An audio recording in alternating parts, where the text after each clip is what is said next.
Stories and content in Weird Darkness can be disturbing for some listeners and is intended for mature audiences only. Parental discretion is strongly advised.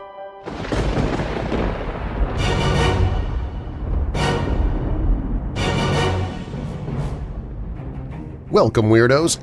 I'm Darren Marlar, and this is Weird Darkness. Here you'll find stories of the paranormal, supernatural, legends, lore, crime, conspiracy, mysterious, macabre, unsolved, and unexplained. Coming up in this episode, it's The Man Who Returned by Edmond Hamilton. Originally published in 1934, The Man Who Returned is an effective horror story. Since first transmitting its sad and cynical realism from the pages of Weird Tales, it has been reprinted in numerous collections of stories from that magazine, as well as in a 1980 volume entitled Fear, Fear, Fear. While you're listening, you might want to check out the Weird Darkness website. At WeirdDarkness.com, you can sign up for the newsletter and also get entered into a random monthly drawing for Weird Darkness merchandise.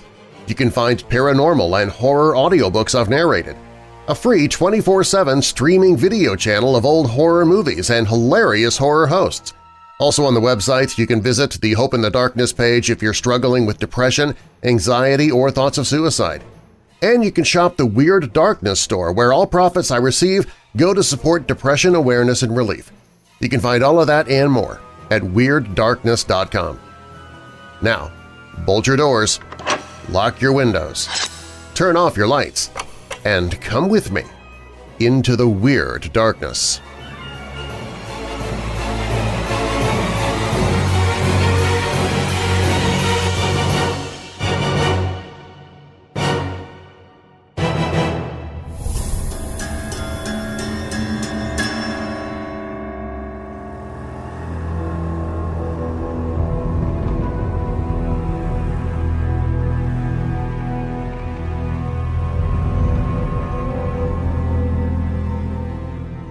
John Woodford, in his first moments of returning to consciousness, was not aware that he was lying in his coffin. He had only a dull knowledge that he lay in utter darkness and that there was a close, heavy quality in the air he breathed.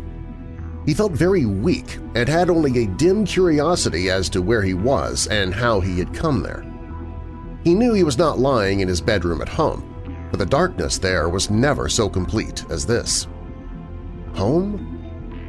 That memory brought others to John Woodford's dulled brain, and he recalled his wife now and his son. He remembered, too, that he had been ill at home, very ill, and that was all that he could remember. What was this place to which he had been brought? Why was the darkness so complete and the silence so unbroken?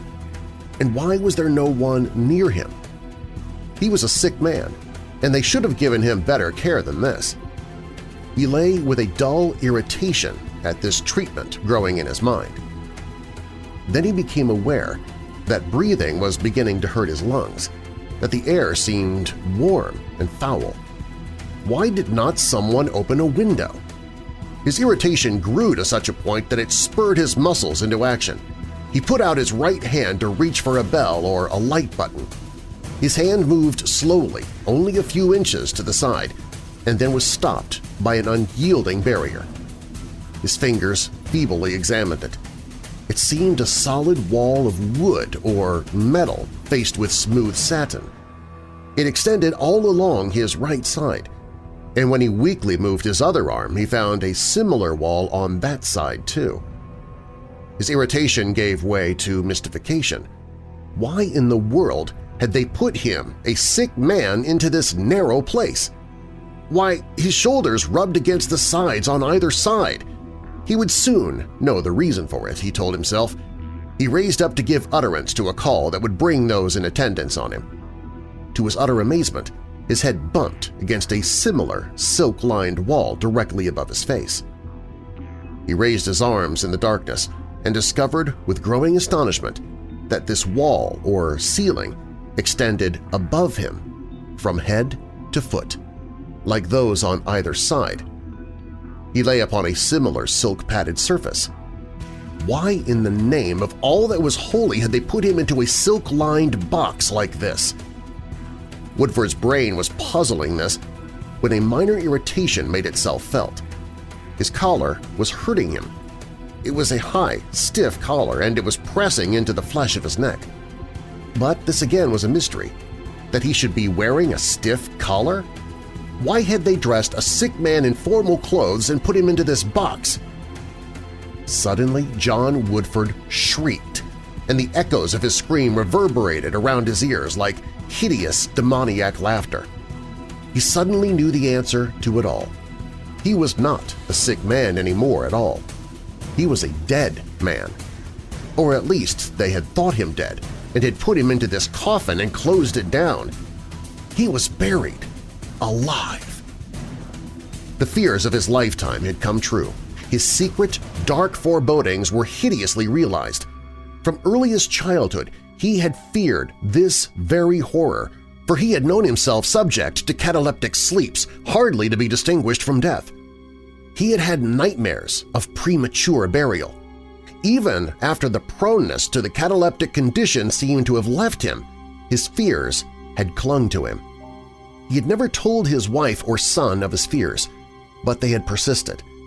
They had inspired him to exact a promise that he would not be embalmed when buried and would be interred in his private vault instead of in the earth. He had thought that in case he were not really dead, these provisions might save his life. But now he realized that they only laid him open to the horrible fate he had dreaded. He knew with terrible certainty that he lay now in his coffin in the stone vault in the quiet cemetery. His screams could not be heard outside the vault, probably not even outside the coffin. As long as he had laid in cataleptic sleep, he had not breathed. But now that he was awake and breathing, the air in the coffin was rapidly being exhausted, and he was doomed to perish of suffocation. John Woodford went temporarily mad. He screamed with fear, choked throat, and as he shrieked, he clawed with hands and feet at the unyielding satin-covered surfaces around and above him. He beat upward as best he could upon the coffin's lid with his clenched fists, but the heavy fastenings held firm. He yelled until his throat was too swollen to give utterance to further sound. He clawed at the top until he broke his nails against the metal behind the silk padding. He raised his head and beat against the top with it until he fell back, half-stunned. He lay exhausted for moments, unable to make further efforts. In his brain marched a hideous pageant of horrors.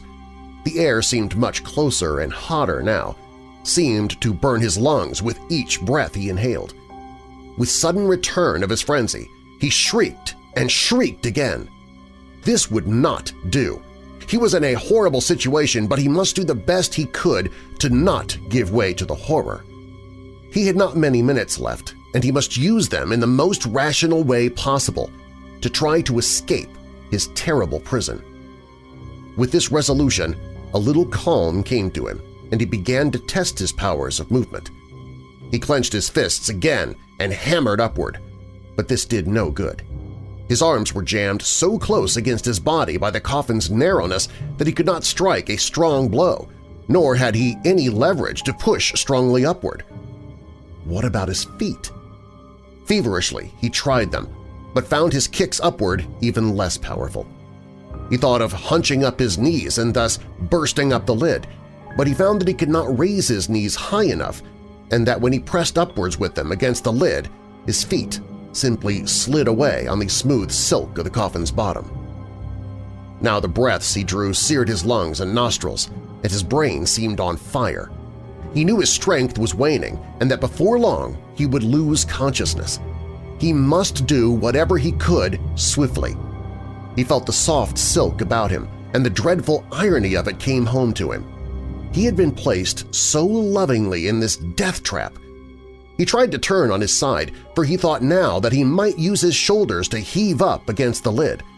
But turning was not easy in the cramped coffin and had to be accomplished by myriad little hitching movements, an infinitely slow and painful process. John Woodford hitched and squirmed desperately until he lay on his left side. he found that his right shoulder touched the lid above. He braced his left shoulder on the coffin's bottom and heaved upward with all his strength. There was no result. The lid seemed as immovable as ever. He heaved again, despair fast filling his heart. He knew that very soon he would give way and shriek and claw. There was already a ringing in his ears. He had not minutes left. With the utter frenzy of despair, he heaved upward again with his shoulder. This time there was a grating sound of something giving above. The sound was like the wild peal of thousands of bells of hope to John Woodford's ears. He heaved quickly again and again at the lid, paying no attention to the bruising of his shoulder. He pressed upward with every ounce of his strength. There was another grating sound, then a snap of metal fastenings breaking, and as he shoved upward with convulsive effort, the heavy metal lid swung up and over and struck the stone wall with a deep clang. A flood of cold air struck him.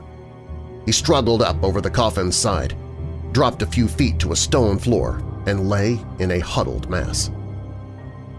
It was minutes before he had mastered himself and summoned enough strength to stand up. He stood inside a little vault that held no coffin but his own. Its interior was in darkness save for a dim shaft of starlight that came through a tiny window high up in one wall. John Woodford stumbled to the vault's heavy iron doors and fumbled at their lock. He had an uncontrollable horror of this place that had almost been the scene of his perishing. The coffin there on the shelf with its lid leaning against the stone wall seemed gaping for him with its dark, cavernous mouth. He worked frantically at the lock.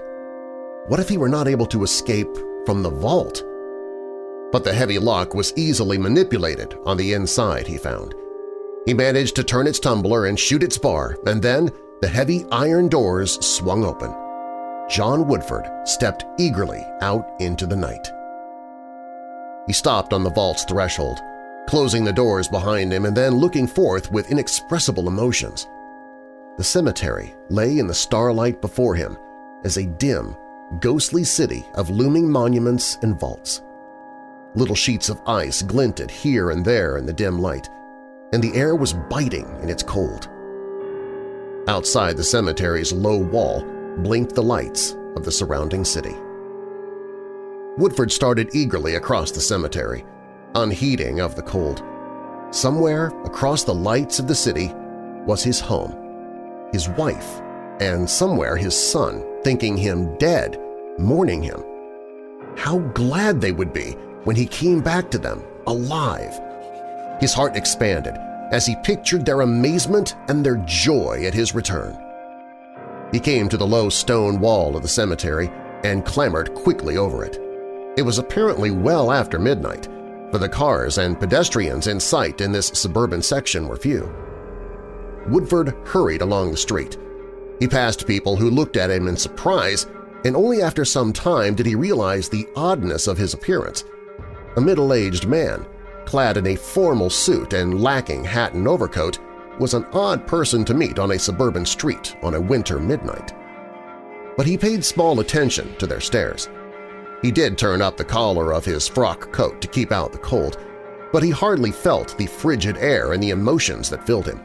He wanted to get home, to get back to Helen, to witness her stupefaction and dawning joy when she saw him returned from the dead, living. A streetcar came clanging along, and John Woodford stepped quickly out to board it, but almost as quickly stepped back. He had mechanically thrust his hand into his pocket and found it quite empty. That was to be expected, of course. They didn't put money in a dead man's clothes. No matter, he would soon be there on foot. As he reached the section in which his home was located, he glanced in a store window in passing and saw on a tear-sheet calendar a big black date that made him gasp. It was a date 10 days later than the one he last remembered. He had been buried in the vault for more than a week. More than a week in that coffin! It seemed incredible, terrible. But that did not matter now, he told himself. It would only make the joy of his wife and son the greater when they found he was alive. To Woodford himself, it seemed as though he were returning from a journey rather than from the dead. returned from the dead. As he hastened along the tree-bordered street on which his home was located, he almost laughed aloud as he thought of how amazed some of his friends would be when they met him. They would think him a ghost or a walking corpse, would perhaps shrink in terror from him at first. But that thought brought another. He must not walk in on Helen too abruptly. The husband she had buried 10 days ago must not appear too suddenly, or the shock might easily kill her. He must contrive somehow to soften the shock of his appearance, must make sure that he did not startle her too much. With this resolve in mind, when he reached his big house set well back from the street, Woodford turned aside through the grounds instead of approaching the front entrance. He saw windows lighted in the library of the house, and he went toward them. He would see who was there, would try to break the news of his return gently to Helen. He silently climbed onto the terrace outside the library windows and approached the tall easements. He peered in. Through the silken curtains inside, he could clearly see the room's soft-lit interior, cozy with the shelves of his books and with the lamps and fireplace. Helen, his wife, sat on a sofa, with her back partly toward the window. Beside her sat a man that Woodford recognized as one of their closest friends, Curtis Dawes.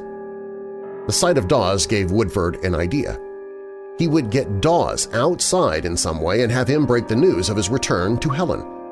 His heart was pounding at the sight of his wife. Then Curtis Dawes spoke, his words dimly audible to Woodford outside the window. "Happy, Helen?" he was asking. "So happy, dear," she answered, turning toward him. Out in the darkness, Woodford stared in perplexed wonder. How could she be happy when she thought her husband dead and buried? He heard Curtis Dawes speaking again. "It was a long time," the man was saying. "Those years that I waited, Helen." She laid her hand tenderly on his. "I know, and you never said a word. I respected so your loyalty to John." She looked into the fire musingly. "John was a good husband, Kurt. He really loved me, and I never let him guess that I didn't love him, that it was you, his friend, I loved. But when he died, I couldn't feel grief. I felt regret for his sake, of course, but underneath it was the consciousness that at last you and I were free to love each other." Dawes' arm went tenderly around her shoulder. "Darling, you don't regret that I talked you into marrying me right away. You don't care that people may be talking about us?" "I don't care for anything but you," she told him. "John was dead. Young Jack has his own home and wife, and there was no reason in the world why we should not marry. I'm glad that we did." In the darkness outside the window, a stunned, dazed John Woodford saw her lift an illuminated face toward the man's. "I'm proud to be your wife at last, dear, no matter what anyone may say about us," he heard. Woodford drew slowly back from the window. He paused in the darkness under the trees, his mind shaken, torn. So this was his homecoming from the tomb? This was the joy he had anticipated in Helen when he returned? It couldn't be the truth. His ears had deceived him. Helen could not be the wife of Curtis Dawes. Yet part of his mind told him remorselessly that it was true. He had always sensed that Helen's feelings for him were not as strong as his for her, but that she had loved Dawes he had never dreamed. Yet now he remembered Dawes' frequent visits, the odd silences between him and Helen. He remembered 1,000 trifles that spoke of the love which these two had cherished for each other. What was he, John Woodford, to do? Walk in upon them and tell them that they had been premature in counting him dead? That he had come back to claim his position in life and his wife again? He couldn't do it. If Helen, during those years, had wavered in the least in her loyalty to him, he would have had less compunction. But in the face of those years of silent, uncomplaining life with him, he couldn't now reappear to her and blast her newfound happiness and blacken her name. Woodford laughed a little bitterly. He was then to be an Enoch Arden from the tomb. A strange role, surely, yet it was the only one open to him. What was he to do? He couldn't let Helen know that he was alive, couldn't return to the home that had been his, yet he must go somewhere. Where? With a sudden leap of the heart, he thought of Jack, his son. He could at least go to Jack, let his son know that he was living. Jack, at least, would be overjoyed to see him and would keep the fact of his return secret from his mother. John Woodford, with that thought rekindling a little his numbed feelings, started back through the trees toward the street. Where he had approached the house but minutes before with eager steps, he stole away now, like a thief fearful of being observed. He reached the street and started across the blocks toward the cottage of his son. Few were abroad, for the cold seemed increasing and it was well past midnight. Woodford mechanically rubbed his stiffened hands as he hurried along. He came to his son's neat little white cottage and felt relief as he saw lights from its lower windows also. He'd feared that no one would be up. He crossed the frozen lawn to the lighted windows, intent on seeing if Jack were there and if he were alone. He peered in as he had done at his own home. Jack was sitting at a little desk, and his young wife was perched on the arm of his chair and was listening as he explained something to her from a sheet of writing on the desk. John Woodford, pressing his face against the cold window pane, could hear Jack's words. "You see, Dorothy, we can just make it by adding our savings to Dad's insurance money," Jack was saying. "Oh, Jack," cried Dorothy happily, "and it's what you've wanted so long, a little business of your own." Jack nodded. "It won't be very big to start with, but I'll make it grow all right. This is the chance I've been hoping for, and I'm sure going to make the most of it." "Of course," he said, his face sobering a little. "But seeing that he did die, the insurance money solves our problems of getting started. Now you take the overhead," he said, and began unreeling a string of figures to the intent Dorothy. John Woodford drew slowly back from the window. He felt more dazed and bewildered than ever. He had forgotten the insurance he had carried, which he had intended to give Jack for his start. But of course, he saw now, it had been paid over when he was believed dead. He was not dead, but living. Yet if he let Jack know that, it meant the end of his son's long-desired opportunity. Jack would have to return the insurance money to the company, wrecking his dreamed-of chance. How could he let him know then? He, John Woodford, had already decided that he must remain dead to his wife and therefore to the world. He might as well remain so to his son also. It was for the best. John Woodford melted away from the cottage into the darkness. When he reached the street, he stood in indecision. A freezing wind had begun to blow, and he felt very cold without an overcoat. Mechanically, he turned his coat collar closer around his neck. He tried to think about what he must do. Neither Helen nor Jack must know that he was living, and that meant that no one in the city must know. He must get out of town to some other place, take up life under some other name. But he would need help, money to do that. Where was he to get them? Barred as he was from calling on his wife or son, to whom could he turn for help without letting his return become generally known? Howard Norse. The name came at once to Woodford's lips. Norse had been his employer, head of the firm where Woodford had held a position for many years. Woodford had been one of his oldest employees. Howard Norse would help him to get a position somewhere else and would keep his reappearance secret. He knew where Norse's residence was, several miles out in the country, but he couldn't walk that far, and he had no taxi or trolley fare. He would have to telephone Norse. Woodford walked back toward the city's central section, head bent against the piercing cold wind. He succeeded in finding an all-night lunchroom whose proprietor allowed him to use the telephone. With cold, stiffened fingers, he dialed Norse's number. Howard Norse's sleepy voice soon came over the wire. "Mr. Norse, this is Woodford. John Woodford," he said quickly. There was an incredulous exclamation from Howard Norse. "You're crazy! John Woodford's been dead and buried for a couple of weeks." "No, I tell you, it's John Woodford." insisted Woodford. "I'm not dead at all. I'm as living as you are. If you'll come into town for me, you'll see for yourself." "I'm not likely to drive to town at 2 in the morning to look at a maniac," Norse replied acidly. "Whatever your game is, you're wasting your time on me." "But you've got to help me," Woodford cried. "I've got to have money, a chance to get out of the city without anyone knowing. I gave your firm my services for years, and now you've got to give me help." "Listen to me, whoever you are," snapped Norse over the wire. "I was bothered long enough with John Woodford when he was living. He was so inefficient we'd have kicked him out long ago if we hadn't been sorry for him.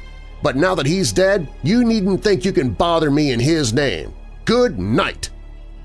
The receiver clicked in Woodford's unbelieving ear. He stared at the instrument. So that was what they had really thought of him at the firm?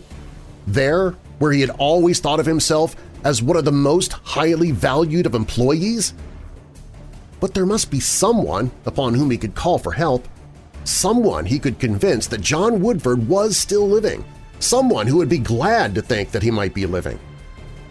What about Willis Gran? Gran had been his closest friend next to Curtis Dawes. He had lent money more than once to Woodford in the past and certainly should be willing to do so now. Hastily, Woodford called Gran's number. This time he was more careful in his approach when he heard the other's voice. "Willis, I've got something to tell you that may sound incredible, but you've got to believe. Do you hear?" he said. "Who is this? What in the world are you talking about?" demanded Gran's startled voice. "Willis, this is John Woodford. Do you hear? John Woodford. Everyone thinks I'm dead, but I'm not, and I've got to see you." "What?" cried the other's voice over the telephone. "Why, you must be drunk. I saw Woodford lying in his coffin myself, so I know he's dead." "I tell you, it's not so. I'm not dead," Woodford almost screamed. "I've got to get some money, though, to get away from here, and you must lend it to me. You always lent it to me before, and I need it now worse than ever I did. I've got to get away." "So that's it," said Willis Gran. "Because I used to help Woodford out, you think you can get money from me by just calling me up and pretending that you're he? Why, Woodford himself was the biggest pest in the world with his constant borrowings. I felt almost relieved when he died, and now you try to make me believe that he's come back from the dead to pester me again." "But he never died. I'm John Woodford, really," Woodford protested vainly. "Sorry, old top," returned Gran's mocking voice. "Next time, pick a living person to impersonate, not a dead one." He hung up. John Woodford slowly replaced the receiver and made his way out to the street. The wind was blowing harder and now was bringing with it clouds of fine snow that stung against his face like sand. He shivered as he stumbled along the streets of dark shops, his body freezing as his mind was frozen. There was no one from whom he could get help, he saw. His paramount necessity was still to get out of the city, and to do that, he must rely on himself. The icy blasts of the snow-laden wind penetrated through his thin coat. His hands were shaking with the cold. A sign caught Woodford's eye, the illuminated beacon of a relief lodging house. At once he made his way toward it. He could at least sleep there tonight, get started from the city in the morning. The shabby men, dozing inside in chairs, looked queerly at him as he entered. So did the young clerk to whom he made his way. I'd like to stay here tonight," he said to the clerk. The clerk stared. "Are you trying to kid me?" Woodford shook his head. "No, I'm penniless and it's cold outside. I've got to stay somewhere." The clerk smiled disdainfully. "Listen, fellow, no one with duds like yours is that hard up. Scram before I call a cop." Woodford looked down at his clothes, his frock coat and stiff white shirt and gleaming patent leather shoes, and understood. He said desperately to the clerk, "But these clothes don't mean anything. I tell you, I haven't a penny. Will you beat it before I have you thrown out of here?" the clerk demanded. Woodford backed toward the door. He went outside again into the cold. The wind had increased and more snow was falling. The front of Woodford's coat was soon covered with it as he pushed along. It came to him as a queer joke that the splendor of his funeral clothes should keep him from getting help now. He couldn't even beg a passer-by for a dime. Who would give to a panhandler in formal clothes? Woodford felt his body quivering and his teeth chattering from sheer cold. If he could only get out of the blast of this icy wind! His eyes sought desperately along the street for a hallway where he might shelter himself. He found a deep doorway and crouched down inside it, out of the wind and driving snow. But hardly had he done so when a heavy step paused in front of him and a nightstick rapped his feet smartly. An authoritative voice ordered him to get up and go home. Woodford did not try to explain to the policeman that he was not a drunken citizen fallen by the way. He got wearily to his feet and moved on along the street, unable to see more than a few feet ahead for the whirl of snow. The snow on which he was walking penetrated the thin shoes he wore, and his feet were soon even colder than the rest of his body. He walked with slow, dragging steps, head bent against the storm of white. He was dully aware that the dark shops beside him had given way to a low stone wall. With a sudden start, he recognized it as the wall of the cemetery which he had left but hours before, the cemetery containing the vault from which he had escaped. The vault! Why hadn't he thought of it before, he asked himself. The vault would be a shelter from the freezing wind and snow. He could stay there for the night without anyone objecting. He paused, feeling for a moment a little renewal of his former terrors. Did he dare go back into that place from which he had struggled to escape? Then an extra strong blast of icy air struck him and decided him. The vault would be shelter, and that was what his frozen body craved more than anything else. Stiffly he climbed over the low stone wall and made his way through the cemetery's whitened monuments and vaults toward the one from which he had escaped. The driving snow covered his tracks almost as he made them, as he trudged toward the vault. He reached it and tried its iron doors anxiously. Suppose he had locked them when he left? But to his relief, they swung open, and he entered and shut them. It was dark inside, but he was out of the wind and snow now, and his numbed body felt a little relief. Woodford sat down in the corner of the vault. It was a shelter for the night, at least. It seemed rather ironic that he had to come back here for shelter, but it was something to be thankful for that he had even this. In the morning, when the storm was over, he could leave without anyone seeing and get out of the city. He sat listening to the wind and snow shriek outside. The stone floor of the vault was very cold, so cold that he felt his limbs stiffening and cramping. And finally he stood up unsteadily and paced to and fro in the vault, chafing his arms and hands. If he had only a blanket or even a heavy coat to lie upon, he'd freeze there upon the stone floor.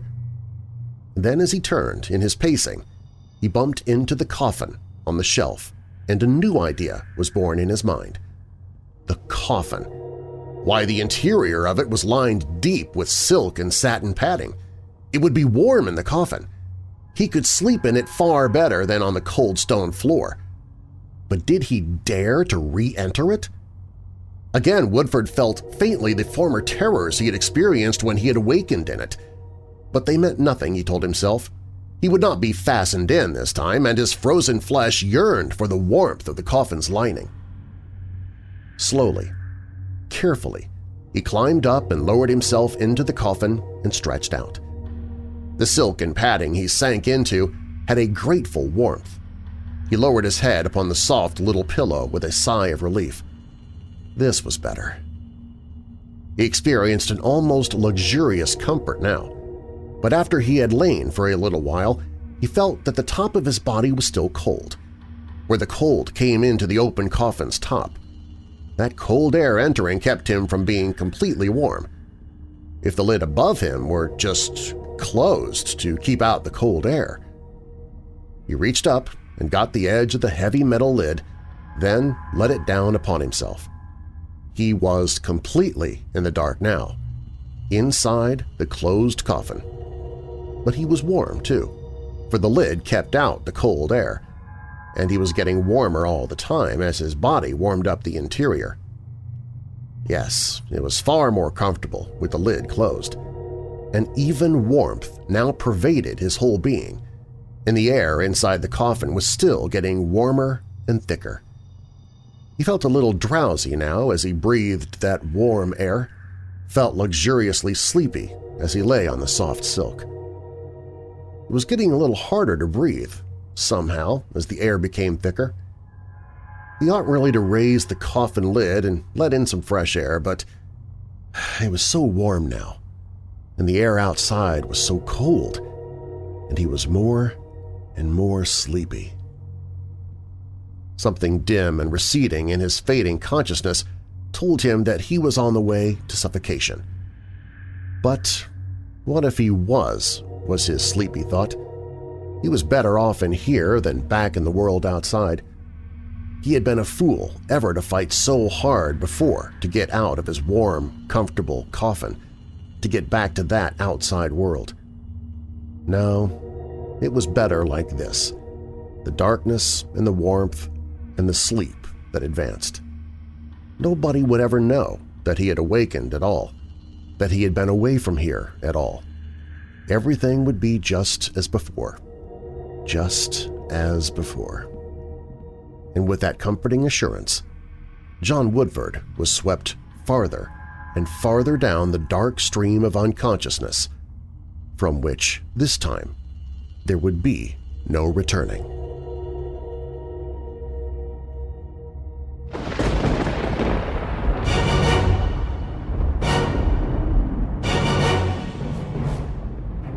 Thanks for listening. If you like the podcast, please share a link to this episode and recommend Weird Darkness to your friends, family, and co-workers who love the paranormal, horror stories, or true crime like you do. Every time you share a link to the podcast, it helps spread the word about the show, growing our weirdo family in the process. Plus, it helps get the word out about resources that are available for those who suffer from depression. So please share the podcast with others. Do you have a dark tale to tell of your own? Fact or fiction, click on Tell Your Story at WeirdDarkness.com and I might use it in a future episode. The Man Who Returned was written by Edmond Hamilton. Now that we're coming out of the dark, I'll leave you with a little light. A fool's lips bring him strife, and his mouth invites a beating. Proverbs 18 verse 6. Although I might add you'll want to check your local laws before choosing to act on this particular verse. And a final thought. Happiness is found when you stop comparing yourself to other people. I'm Darren Marlar. Thanks for joining me in the Weird Darkness.